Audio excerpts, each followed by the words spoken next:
Good morning everyone, welcome back to GK today. I hope आप सब बिल्कुल ठीक होंगे और आज हम डिस्कस करेंगे 2 जनवरी के सबसे मोस्ट इम्पॉर्टेंट करंट अफेयर्स। अच्छा, इसके अलावा कल जो कमेंट सेक्शन में आपने मेरे लिए प्यार और अफेक्शन दिखाया वो मेरे लिए बहुत ज़्यादा ओवरवेलमिंग था। So thank you so much for all your love and affection towards me. और ये साल भी हम लोग मिलके कंटिन्यू करेंगे और इस साल भी आई एम श्योर कि हम में से बहुत सारे लोग ऐसे हैं जो कि डिफरेंट एग्जाम में सेलेक्ट हो जाएंगे, डिफरेंट एग्जाम को क्रैक करेंगे बेसिकली। देखिए, एक टीचर के लिए इससे बड़ी रिस्पेक्ट या इससे बड़ी बात कुछ नहीं हो सकती कि उसके स्टूडेंट्स उसको इतना ज़्यादा क्रेडिट देते हैं या वो दिल से इतना ज़्यादा प्यार देते हैं। तो ये मेरे लिए भी बहुत ही ज़्यादा ओवरवेलमिंग या इमोशनल मोमेंट हो गया था। तो थैंक यू सो मच। मेरी बेस्ट विशेस हमेशा आपके साथ हैं और ये वाला जो साल स्टार्ट हुआ है इसमें भी हम लोग करंट अफेयर्स के सेक्शन में धूम मचाएंगे। हर पेपर में हमें टारगेट करके चलना है कि हमें 90 to 95% of the questions current affairs के सेक्शन में 100% सही करके आने हैं बिना किसी तुक्केबाजी के। ठीक है, तो 95 to 90% क्वेश्चंस हमें सही करना है, ये हमारा टारगेट है और इसी बेसिस पे हम अपनी पढ़ाई करेंगे। जो भी करंट अफेयर्स आते जाएंगे, जो भी न्यूज़ आती जाएगी वो मैं आपको बताऊंगी। और इसके अलावा रिवीजन भी हम लोग रोज डेली करेंगे जैसे कि हम करते थे पहले, जिससे कि जो भी हमने पढ़ा है वो हमारा और भी ज़्यादा मजबूत हो सके और एटलीस्ट जब भी कभी आपका पेपर आए तो उसमें आपको करंट अफेयर्स के लिए कोई स्पेशल मेहनत ना करनी पड़े। ठीक है, क्योंकि आपके दूसरे भी सब्जेक्ट्स होते हैं, क्वांट, रीजनिंग, इंग्लिश, जीएस वगैरह, तो आप उस पर ज़्यादा फोकस कर सकें। तो चलिए फिर स्टार्ट करते हैं अपना सेशन। पहला क्वेश्चन है, who has been recently elected as the presiding officer of the Rajasthan legislative assembly. Rajasthan की लेजिस्लेटिव असेंबली में हाल ही में किसको प्रिसाइडिंग ऑफिसर के तौर पर नियुक्त किया गया है? तो यहाँ पे आंसर है वासुदेव देवनानी, जो कि फॉर्मर मिनिस्टर और बीजेपी एमएलए रह चुके हैं। इनको यूनानिमस तरीके से इलेक्ट किया गया as a new speaker of Rajasthan assembly. इसी के साथ याद रखिएगा कि ये पहले सिंधी हैं जो कि स्पीकर बने हैं राजस्थान के असेंबली में। ठीक है, और प्रो टर्म स्पीकर कौन थे? आंसर इज काली चरण सराफ। ओके, तो यहाँ पे सिंपली आपको याद रखना है कि राजस्थान लेजिस्लेटिव असेंबली के नए स्पीकर बन गए हैं वासुदेव देवनानी। चलिए, कुछ इंपॉर्टेंट पर्सनालिटीज हम एक बार देख लेते हैं जो किसी ना किसी वजह से न्यूज में थी। फर्स्ट क्वेश्चन है, who has been appointed as the chairman of the ad hoc committee for overseeing the operations of the Wrestling Federation of India. Wrestling Federation of India के जो भी ऑपरेशंस हैं उनको रिव्यू करने के लिए एक कमिटी बैठाई गई है। उसके चेयरमैन कौन है, आपको ये पूछा जा रहा है। तो इसके चेयरमैन बन चुके हैं मिस्टर भूपिंदर सिंह बाजवा। इनका नाम काफी इंपॉर्टेंट है, जरूर याद रखना है आपको। ठीक है, नेक्स्ट है, who has recently one the great Arab minds award in the field of literature and arts. Literature और आर्ट्स के सेक्टर में ग्रेट अरब माइंड्स अवार्ड किसने जीता है? यहाँ पे आंसर हो जाएगा वैसी लारिज। ठीक है, वैसिनी लारिज। Who has won the women singles title at the national badminton championship 2023 held recently in Guwahati. पहला क्वेश्चन ये फॉर्म हो सकता है यहाँ पे कि जो नेशनल बैडमिंटन चैंपियनशिप इस साल की हुई थी, यानी कि नॉट इस साल की, 2023 की, उसका वेन्यू क्या था या वो कहाँ पे हुआ, कौन से स्टेट में? तो आंसर इज गुवाहाटी, असम। और इसमें किस इंपॉर्टेंट पर्सनालिटी ने इसको जीता था? तो यहाँ पे आंसर है अनमोल खर्ब। ठीक है, who has been recently named as health ambassador for Salaam Bombay foundation. सलाम बॉम्बे फाउंडेशन के लिए हेल्थ एम्बेसडर बनाया गया है शेफ अमृता रायचंद को। ठीक है, ये सब क्वेश्चन हम पहले कर चुके हैं अगर आपको याद हो तो। Who has recently been awarded the impact fielder of the ODI series. ये हाल ही में अवार्ड दिया गया है साईं सुदर्शन को। ठीक है, तो ये कुछ इंपॉर्टेंट पर्सनालिटीज थी या इंपॉर्टेंट लोग थे जो आजकल किसी न किसी वजह से चर्चे में थे। इनका नाम आपको याद रखना है। नेक्स्ट है, which sport is being introduced in the 2024 Khelo India youth games for the first time. Khelo India youth games जो 2024 में हो रहे हैं या होने वाले हैं, इसमें कौन सा स्पोर्ट है जिसको कि इंट्रोड्यूस कराया गया है पहली बार? एक्चुअली जो 6th एडिशन है खेलो इंडिया यूथ गेम्स का, ये इसी मंथ में होगा, जनवरी में। कब से कब तक? 19 से लेकर 31 जनवरी 2024 तक। कहाँ पे होगा? तो आंसर है तमिलनाडु। ठीक है, और इसको ऑर्गेनाइज किया जाएगा डिफरेंट सिटीज में, जैसे कि चेन्नई, त्रिची और मदुरई और कोयम्बटूर वगैरह में। और पहली बार स्क्वैश गेम को इसमें इंक्लूड कराया गया है। ठीक है, तो आपको ये बात जरूर याद रखनी है कि खेलो इंडिया यूथ गेम्स में पहली बार कौन सा स्पोर्ट है जिसको इंक्लूड कराया गया, इसका नाम है स्क्वैश। ओके, खेलो इंडिया पैरा गेम्स की अगर हम बात करें यहाँ पे, तो खेलो इंडिया पैरा गेम्स कहाँ पे हुआ है? आंसर है नई दिल्ली। और इसके लिए विनर कौन सा स्टेट था? Answer is Haryana. ओके, चलिए कुछ स्पोर्ट करंट अफेयर्स देख लेते हैं। पहला क्वेश्चन है, Chirag Chandrashekhar Shetty who is one of the recipients of major Dhyan Chand Khel Ratna award 2023 is associated with which sport. Chirag Chandrashekhar Shetty को इस साल नवाजा गया है मेजर ध्यानचंद खेल रत्न अवार्ड से। यहाँ पे मेरा इस साल कहने का मतलब 2023 है, प्लीज इसको अवॉइड करिएगा, थोड़ी अभी हैबिट नहीं बन पा रही है कहने की। और चिराग चंद्रशेखर शेट्टी कौन से स्पोर्ट खेलते हैं, तो आंसर इज बैडमिंटन।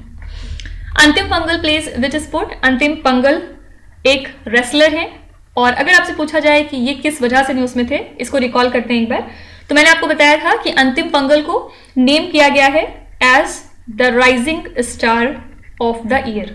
ठीक है, किसने नेम किया, मैंने और आपने, या फिर किसी इंपॉर्टेंट बॉडी ने।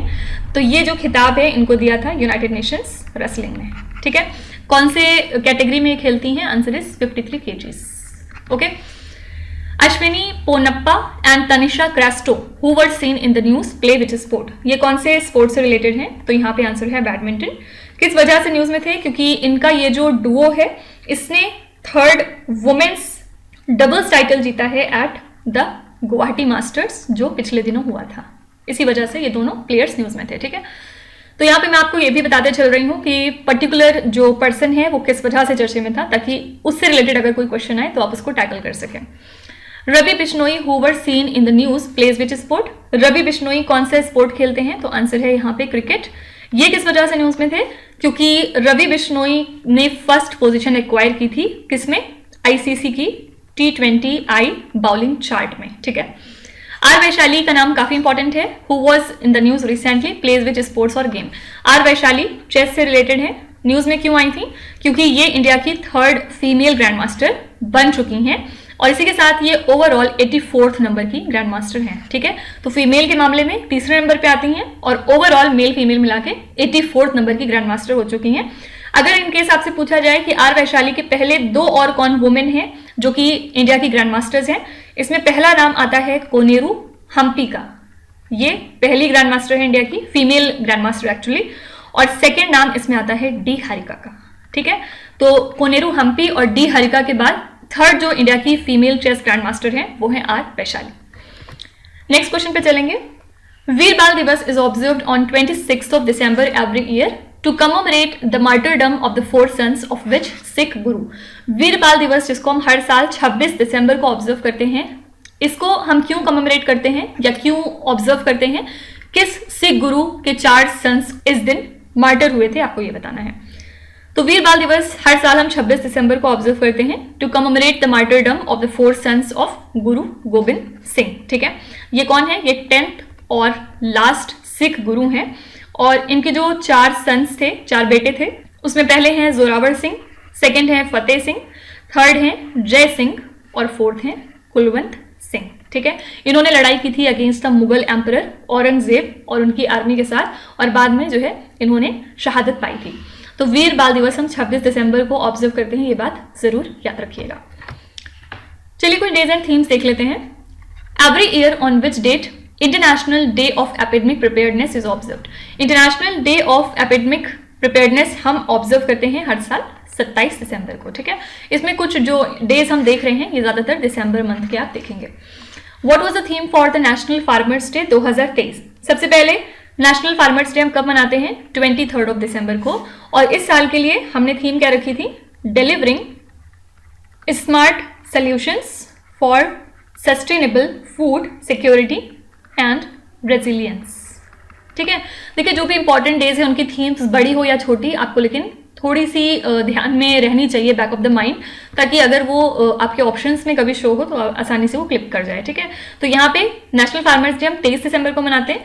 थीम रखी गई delivering smart solutions for sustainable food security and resilience. United Nations Arabic language day celebrated on which date. अरबी जो लैंग्वेज होती है अरबिक, ये यूनाइटेड नेशंस की लैंग्वेज में इंक्लूडेड है, इनकी लिस्ट ऑफ लैंग्वेजेस में बेसिकली, और इसको हम हर साल 18 दिसंबर को ऑब्जर्व करते हैं ताकि ये जो लैंग्वेज है इसको प्रिजर्व किया जाए और इसके बारे में अवेयरनेस क्रिएट की जाए। International migrants day and minority rights day, ये 2 अलग अलग दिन है। Are celebrated on which date every year. अलग अलग दिन है लेकिन मनाते एक ही दिन है हम। आंसर है 18 दिसंबर। ठीक है, 18 दिसंबर को हम इंटरनेशनल माइग्रेंट्स डे मनाते हैं, साथ ही नेशनल माइनॉरिटी राइट्स डे मनाते हैं, जिससे कि जो भी हमारे माइनॉरिटीज हैं उनके राइट्स के बारे में इस दिन बात होती है। International day of neutrality is observed annually on which date. ये दिन हम हर साल 12 दिसंबर को मनाते हैं। International civil aviation day is observed on which date. Civil aviation day होता है 7 दिसंबर को। और लास्ट है when is international day for the abolition of slavery observed. Abolition of slavery हम मनाते हैं 2 दिसंबर को। ठीक है, इसके अलावा एक इंपॉर्टेंट डे दिसंबर से कौन सा रह गया, वर्ल्ड एड्स डे, जो कि होता है 1 दिसंबर को। सारे लोग जरा इसकी थीम कमेंट्स में बताइएगा, मैंने आपको बहुत ही बार रिवाइज करवाया है। नेक्स्ट क्वेश्चन पे चलते हैं। Dean Elgar, who recently announced his retirement from international cricket, is the former captain of which team? Dean Elgar, जिन्होंने हाल ही में अपना रिटायरमेंट अनाउंस किया है इंटरनेशनल क्रिकेट से, ये कौन सी टीम के फॉर्मर कैप्टन है, आपको ये बताना है। तो डीन एल्गर फॉर्मर कैप्टन है साउथ अफ्रीका के, और हाल ही में इन्होंने अपना रिटायरमेंट अनाउंस किया है फ्रॉम इंटरनेशनल क्रिकेट। कब? After a test series against India complete हुई, उसी के बाद। ठीक है, तो डीन एल्गर कौन सी कंट्री से हैं, साउथ अफ्रीका से। किस वजह से न्यूज में आया, क्योंकि इन्होंने अपना रिटायरमेंट अनाउंस कर दिया है। चलिए कुछ क्रिकेट करंट अफेयर्स देख लेते हैं। Who has recently become the 8th bowler in the world to take 500 or more wickets in the test cricket? किसी भी टेस्ट क्रिकेट में ऐसे कौन से 8वें नंबर के बॉलर हैं पूरी दुनिया से जिन्होंने 500 या उससे भी ज्यादा विकेट्स लिए हैं? तो यहाँ पे आपका आंसर हो जाएगा नथन लियोन। ठीक है, कौन सी कंट्री से बिलोंग करते हैं? Answer is Australia. Which cricketer has been appointed as the Youth Voter Awareness Ambassador for Jammu and Kashmir? Jammu Kashmir के लिए यूथ वोटर अवेयरनेस एम्बेसडर बनाए गए Suresh Raina. Who has been appointed as the head coach of Indian cricket team by the Board of Control for Cricket in India? BCCI ने appoint किया हुआ है राहुल द्रविड़ को as the head coach of Indian cricket team. Who is the first cricketer in the world to score 50 ODI centuries? पूरे world में पहले cricketer कौन है जिन्होंने स्कोर की है 50 ODI centuries? Answer is Virat Kohli. Which Indian cricketer scored the fastest century in the ODI world cup in 62 balls? कौन से इंडिया के क्रिकेटर हैं जिन्होंने फास्टेस्ट सेंचुरी बनाई किसी ओडीआई वर्ल्ड कप में सिर्फ और सिर्फ 62 बॉल का यूज करते हुए? तो यहाँ पे आंसर है केएल राहुल। ठीक है, नेक्स्ट है ammonia fort which was recently making news is located in which region? ये फोर्ट कहाँ पे लाई करता है, आपको ये बताना है। तो ये लाई करता है अमनिया रिवर में इन द वेस्टर्न साइबेरिया, जहां पे बहुत सारे पिट हाउस डिप्रेशंस मौजूद हैं with earthen walls and wooden palisades, जहां पे हमें कुछ एडवांस्ड एग्रीकल्चरल और डिफेंसिव कैपेबिलिटीज बेसिकली देखने को मिलती हैं। ठीक है, तो अमनिया फोर्ट क्योंकि चर्चे में था तो सिंपली याद रखिएगा कि ये साइबेरिया में लाई करता है। ठीक है, तो इस तरह से कोई भी चीज अगर न्यूज में आ जाती है तो उसकी जो लोकेशन है वो जानना आपके लिए इंपॉर्टेंट हो जाता है। तो चलिए कुछ इंपॉर्टेंट लोकेशंस हम एक बार रिवाइज कर लेते हैं। फर्स्ट है Nandankanan zoological park that was recently making news is located in which Indian state? Nandankanan zoological park जो आजकल काफी ज्यादा चर्चे में है, ये पार्क कौन से स्टेट में लाई करता है? Answer is Odisha. Church of Epiphany that has recently secured prestigious UNESCO Asia Pacific award for cultural heritage conservation is located in which Indian state? Church of Epiphany जिसने हाल ही में सिक्योर किया है prestigious UNESCO Asia Pacific award for cultural heritage conservation, ये कौन से state में है? Answer is Haryana. और इसके अलावा 2 और चीजें थी जिनको यूनेस्को का एशिया पैसिफिक अवार्ड मिला था। इसमें पहला क्या है, जो रामबाग गेट है पंजाब स्टेट में, इसको मिला था। और सेकेंड चीज यहाँ पे थी पीपल हवेली। पीपल हवेली कहाँ पे है? ये गुरदासपुर में लाई करता है। ठीक है, तो इन दोनों के अलावा चर्च ऑफ एपिफैनी जो कि हरियाणा में बिलोंग करता है, इस तीनों चीज को यूनेस्को का एशिया पैसिफिक अवार्ड दिया गया for cultural heritage conservation. Yogmaya temple that was recently making news is located in which Indian city? Yogmaya temple कहाँ पे है? Answer is New Delhi. Sirpur wetland that was recently making news is located in which Indian state? Sirpur wetland है मध्य प्रदेश में। Kambala Wildlife Sanctuary, where Eastern Ghats Nature Interpretation Center is being opened, is located in which Indian state? Kambala Wildlife Sanctuary, जहां पे एक eastern घाट nature interpretation centre बनाया जा रहा है, ये लाई करता है आंध्र प्रदेश में। ओके, नेक्स्ट है Who was the first Indian Prime Minister to visit Israel? Israel visit करने वाले पहले इंडिया के प्राइम मिनिस्टर कौन है, आपको ये बताना है यहाँ पे। तो जैसा कि हम जानते हैं इंडिया और इजराइल ने अपने डिप्लोमेटिक टाइज को स्टैब्लिश किया था 1947 में बेस्ड ऑन रिलीजियस क्राइटेरिया, बाद में इंडिया ने ऑफिशियल तौर पे इजराइल को रिकॉग्नाइज किया 1950 में।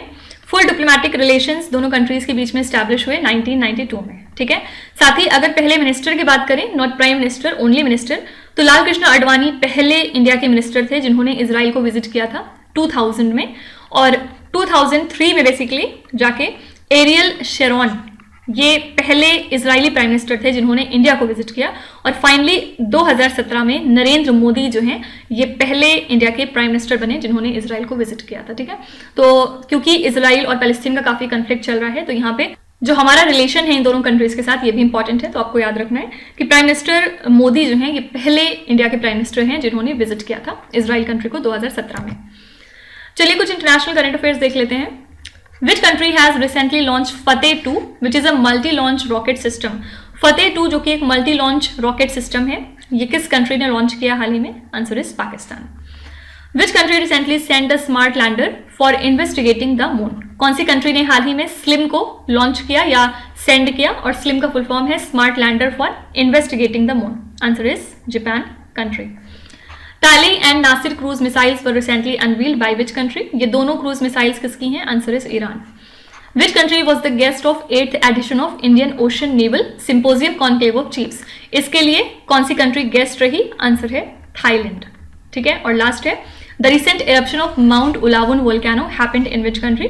माउंट उलावुन वोल्केनो की लोकेशन बेसिकली आपसे पूछी जा रही है, तो यहाँ पे आंसर है पापुआ न्यू गिनिया, जिसके बाद इंडिया ने कुछ फाइनेंशियल हेल्प भी भेजी थी इस कंट्री को। ठीक है, नेक्स्ट है तानसेन समारोह is celebrated every year in December eight which city? Tansen समारोह हर साल दिसंबर में मनाया जाता है, कौन से सिटी में? आपको ये बताना है।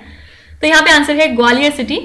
लगभग 1300 तबला प्लेयर्स जिन्होंने परफॉर्म किया ड्यूरिंग दिस तानसेन समारोह वो एंटर हो चुके हैं गिनीज वर्ल्ड रिकॉर्ड्स में for achieving the largest tabla ensemble. ठीक है, और ये हर साल सेलिब्रेट होता है in the month of December in the Gwalior district, और कहाँ पे लाई करता है? मध्य प्रदेश में। ठीक है, तो तानसेन समारोह इस वजह से चर्चे में आया क्योंकि यहाँ पे जो तबला प्लेयर्स थे उन्होंने एक गिनीज वर्ल्ड रिकॉर्ड क्रिएट किया है, इसीलिए याद रखना है आपको कि ये कहाँ या कौन सी सिटी मनाया जाता है। आंसर है ग्वालियर मध्य प्रदेश में। चलिए कुछ सिटीज देख लेते हैं जो आजकल न्यूज में थी। पहला है which city is the host of 2024 BRICS summit? 2024 की जो ब्रिक्स समिट है उसके लिए वेन्यू कौन सी जगह रखी गई है? कजान, और कजान कहाँ पे है? रशिया में। At which place the Uttar Pradesh government has recently approved for the development of an artificial intelligence city? UP government ने डिसाइड किया है कि लखनऊ के अंदर एक आर्टिफिशियल इंटेलिजेंस सिटी का निर्माण किया जाएगा। ठीक है, रशिया के बारे में एक और बात याद रखिएगा कि रशिया लार्जेस्ट प्रोड्यूसर है रफ डायमंड्स का, और ये बात क्यों न्यूज में आई थी आजकल? क्योंकि जो G7 के नेशंस हैं उन्होंने डिसाइड किया है कि वो रशिया के ऊपर बैन लगाएंगे, और जिसके बाद रशिया अब अपने रफ डायमंड्स को मार्केट के अंदर नहीं सेल कर पाएगा। ठीक है, रीजन क्या था? Russia Ukraine war. Which city was the venue of 26th National Integration and Youth Leadership Camp? कौन सी सिटी वेन्यू रही 26वें नेशनल इंटीग्रेशन और यूथ लीडरशिप कैंप के लिए? Answer is Itanagar. ईटानगर में इसका ऑर्गेनाइजेशन होगा। Which Indian city achieved the highest ranking in India in Mercer's Quality of Living City Index 2023? India की तरफ से इसमें हाईएस्ट पोजीशन पे रही हैदराबाद सिटी, और इसको फॉलो किया दो और सिटीज ने, पुणे, और थर्ड सिटी थी बेंगलुरु। ठीक है, Which city was the host to the inaugural India Strategy Conference held recently on December 2023?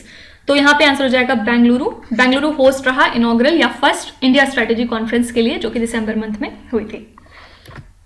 Next है 666 strategy which is often seen in the news is related to what? ये strategy किस चीज से related है? Actually 2018 में government of India ने launch किया था एक अनीमिया मुक्त भारत स्ट्रैटेजी या कैंपेन, जिससे कि जो अनीमिया फैलता जा रहा था वुमेन और बच्चों में और एडोलेसेंट्स में वो हम कम कर सकें थ्रू लाइफ साइकिल अप्रोच। ठीक है, तो इस स्ट्रैटेजी का एम था कि जो अनीमिया है उसको कम किया जाए among the 6 beneficiaries age group through implementation of 6 interventions and 6 institutional mechanism. ठीक है, इसलिए हम इसको 6x6x6 बोलते हैं। ठीक है, सिंपली याद रखना है आपको कि ये स्ट्रैटेजी किस चीज से रिलेटेड है। यहाँ पे आंसर है to reduce the prevalence of anaemia. ठीक है, P option is the right answer.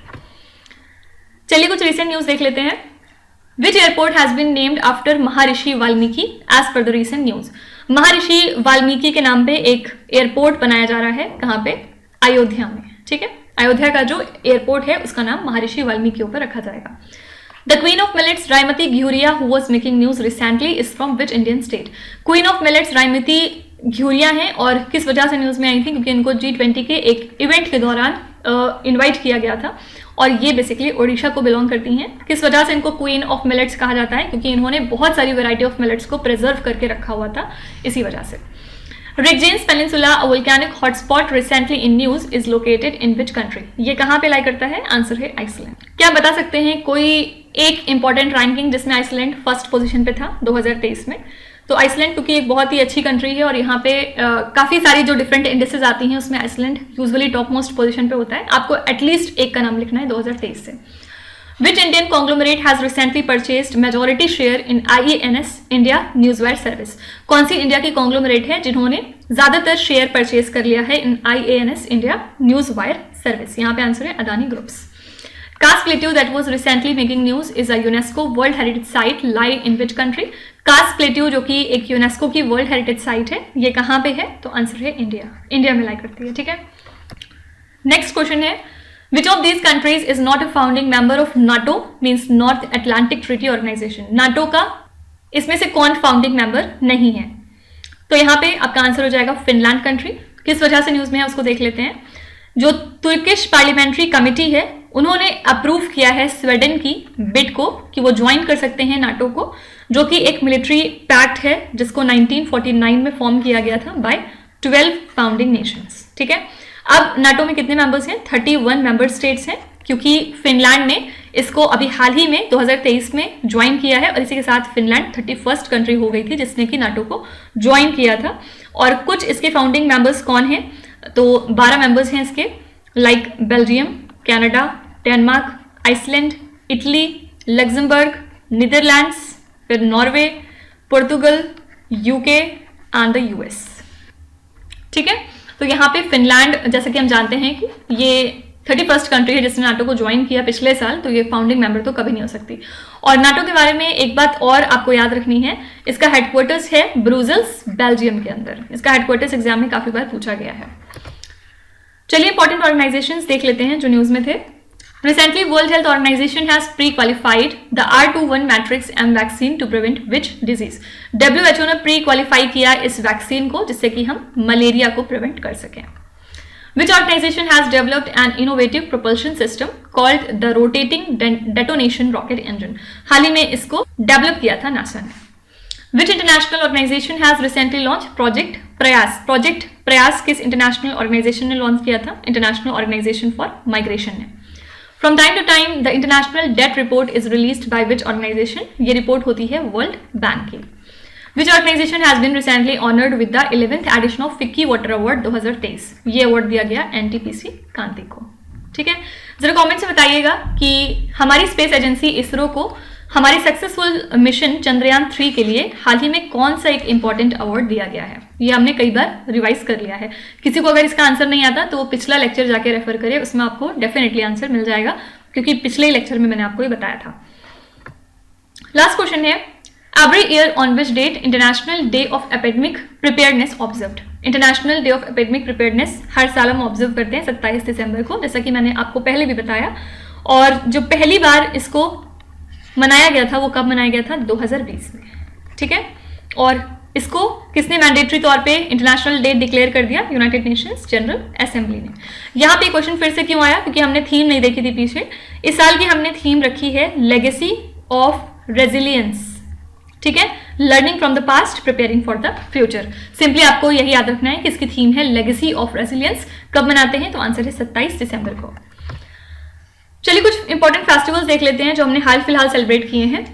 The popular Sunburn electronic dance music festival that was recently in news is related to which state और the union territory?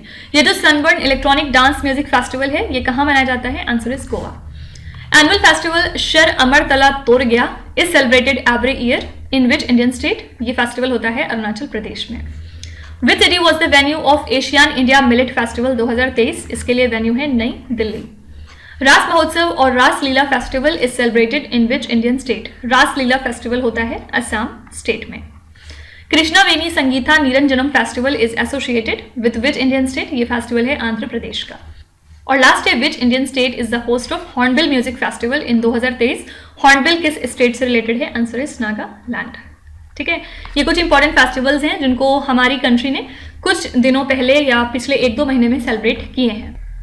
तो I hope कि आपने session को enjoy किया होगा। यहाँ पे हमारा सेशन कंप्लीट होता है और मेरा आपके लिए बस एक ही मैसेज यहाँ पे रहेगा कि अगर आपने ठान ली है कि आप एग्जाम क्रैक करेंगे और आप अपने पेरेंट्स को प्राउड फील कराएंगे, तो इतने टाइम पे इस न्यू ईयर के ईव पे आप ये खुद से वादा करिए कि आप हर चीज़ को अपनी प्रायोरिटी लिस्ट में सेकेंड नंबर पे डाल देंगे और आपका जो प्राइमरी यहाँ पे ऑब्जेक्टिव रहेगा वो सिर्फ यही रहेगा कि आपको एग्जाम टारगेट करना है और इसको किसी भी हालत में क्रैक करना है। ठीक है, तो वही है कि जहां चाह वहां रहा। अगर आप चाह लेंगे तो डेफिनेटली आप उसको कर भी लेंगे, बस माइंडसेट की जरूरत है।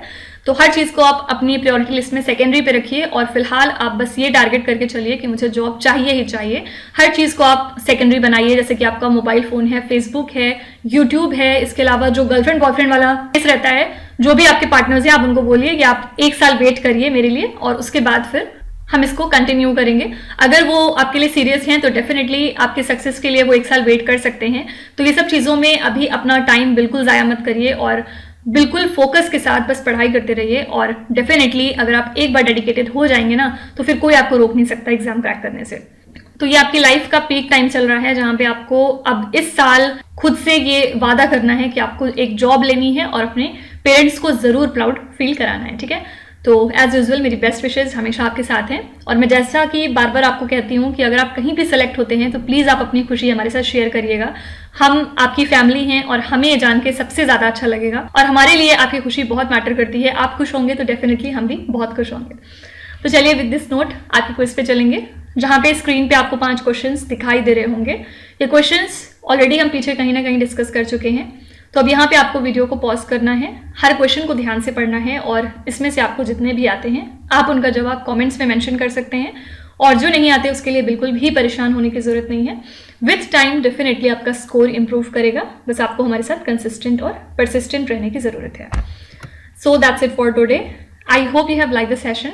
आज का सेशन आपको कैसा लगा आप जरूर बताइएगा कमेंट्स में। साथ ही साथ आपका कोई भी रिव्यू है, फीडबैक है या फिर सजेशन है तो वो भी आप हमें बता सकते हैं।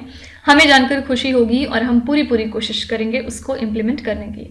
तो कल फिर हम मिलेंगे सेम टाइम सेम जगह कल के करंट अफेयर्स के साथ। Till then stay tuned. Thank you so much for watching and please do not forget to subscribe to GK Today. With this, Minu Zahadsana signing off.